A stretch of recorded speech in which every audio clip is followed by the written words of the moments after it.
Okay, guys, I got most of you guys registered, ready to rock and roll. We're going to go over your weekly tracker.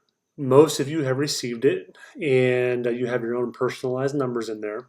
I'll do another little video intro on how I've come up with those numbers. But for now, something you should get acquainted with is your weekly tracker.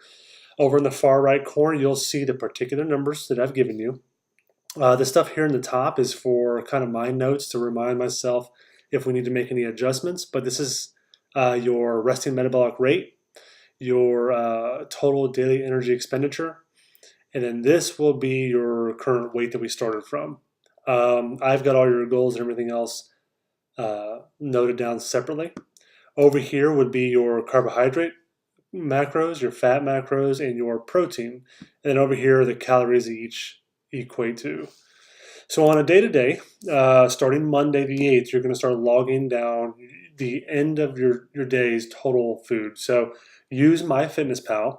You're going to want to go to settings, plug in your carb, fat, and protein manually. You may have to bump it up or down slightly if you do the free version because it only does it in multiples, I believe, of 5.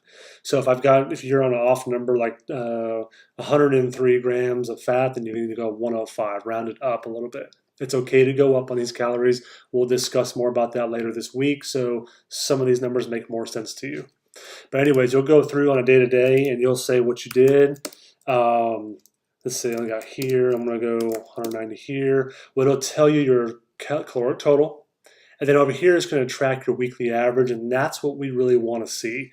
If you're over or under day 1 or day 2, 3, we're looking more in the weekly average. One day won't make you or break you, but the whole week can change what happens. So that's why this sheet is so important for us. Now on day 1, once I've entered in my macros, I've looked at my MyFitnessPal and see what I did. Do your self-assessed grade, meaning how do you feel you did that day? Did you track your food right? Did you plan your meals right? Do you put those type of performance things in there? And that kind of helps your coach understand what your day-to-day is more like. Daily and morning body weight. Now, this doesn't have to be done every day for us to make proper adjustments if needed. I would probably weigh yourself probably 3 days a week because your body weight's probably going to fluctuate anywhere from 2.5 to 5 pounds a day, especially the first week or two. And I will explain more of that in a future video that we do. Log your water. This is important. We want to see how you're doing. Waist measurements, again, 3 days a week tops. If it bothers you to weigh or measure yourself on a daily basis or weekly basis, then just skip it. But this will help us kind of determine any kind of body composition progress we're doing on a weekly basis. So at least hit it once a week, same day, same time, and that'll give us some kind of weekly average. Be sure also to mark your hours of sleep. This is real important because when we start asking you on the next question on how you feel, that will correlate to your sleep, your water, and your food.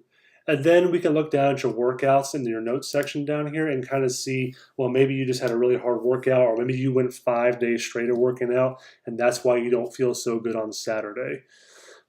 Sleep, water, and food will be your first 3 things we will always ask for if you're not feeling great. Usually it's physically.